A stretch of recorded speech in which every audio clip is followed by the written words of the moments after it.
Girl, why would you plead guilty if you was innocent? Don't they have to prove you guilty? Well, let me explain how it's set up for us to fail. So, unless you got one charge, and you know undoubtable that they cannot make you look guilty. That's all it takes. It don't take no proof. It takes to make you look guilty.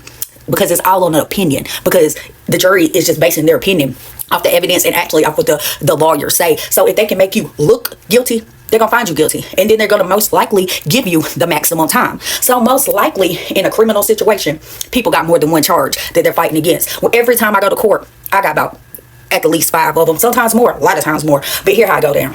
Well, don't they have to have evidence to get a warrant on you?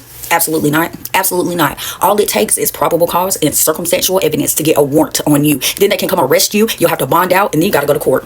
Okay, so when your charges pile up, you got a choice. Plea to all of them or jury trial to all of them. You don't get to pick and choose which ones you want to have a jury trial with. You don't get that option. For example, the first time when I became a felon, I've had many charges after this. I have pled guilty twice when I was innocent. The first time they came to my house with 75 warrants of automobile breaking, entering, grand larceny, grand theft auto, such and such. Most of those warrants were off probable cause and circumstantial evidence. I wasn't a felon yet, but here got the thing. Some of those things I did, and they could probably prove it and make me look guilty in my jury trial. All right, so they're offering me a plea of a 5-year felony probation, rehab, and 5 years probation, okay, to plead guilty to things I did not do.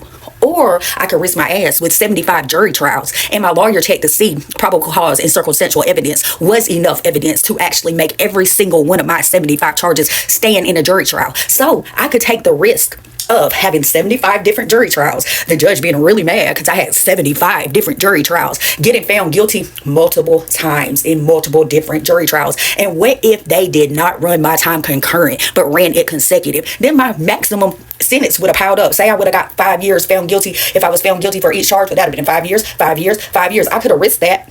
Or I could have just took my plea, pled guilty to some shit I didn't do, go on to rehab and get the hell out and get my little 5 years probation. So you damn right I'm not going to risk my ass maybe getting 5 years for 75 charges. Bitch, I'm going to plead guilty to something I didn't do and walk out a brand new felon. But that's how it works. That's how it works for you. If you don't understand, then you ain't never been there. But the system is built to make us fail. There are so many people pleading guilty to shit that they didn't do because you get the maximum if they find you guilty in a jury trial. And all they got to do is make you look guilty. See, the thing is, they offer you 3 pleas before you go to a jury trial. So once you get to that jury trial, you have no choice but to do the jury trial. If you opt out and decide to plead guilty after the jury trial, you're going to go before a bench trial. And you're going to plead guilty and he going to crucify you too for wasting all them taxpayer dollars. So it's better to just go ahead and take the plea for the lesser time. Y'all tell me if something don't need to change. Free my people, by the way.